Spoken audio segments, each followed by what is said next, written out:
When our students go into these international grocery stores and they see packaging that they can't read the letters on, and they see ingredients that they don't understand and they wouldn't know how to use them, and they hear conversations taking place that are in another language, and the shopkeeper's looking at them like, "You're not a regular.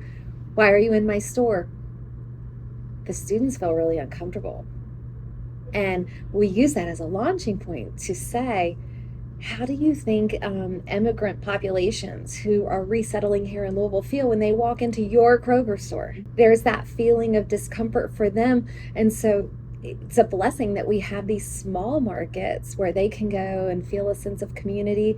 And our students then have that, again, out of body experience where they they're learning by doing, and they never forget that feeling that they had walking into that store and being the other in their hometown. So the first place I went was a Korean Asian grocery store called Dixie Oriental.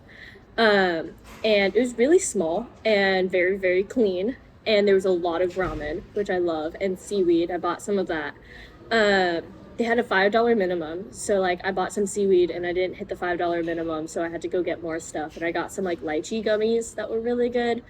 Overall, it was, like, very short experience. There was no music in the store or anything. It was cool. And then second place I went was Dino's, Dino's Bakery and Grocery on Bardstown. It was a Middle Eastern store where they had these like lamb heads, and there's a butcher in the back where they were butchering meat. And I went up there and I was like, what is this random head of animal? And they were like, oh, that's lamb back there. I was like, okay, well, I'm not normally used to that. Everyone was super friendly there. It was really fun. I enjoyed the experience. And then I also went to an Asian market. It didn't really necessarily have a name.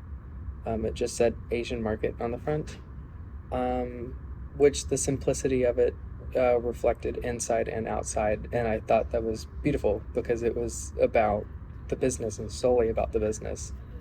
And that was in West Buchel. And like I said, the interior, while quaint, was strictly about business, and you could tell that with the owners, and it was very cool. As opposed to local stores here, it's more about the customer and catering to the customer, whereas with this it was about business, trying to get things sold, trying to get items in and get items out. So it was a very bunch of culture shock.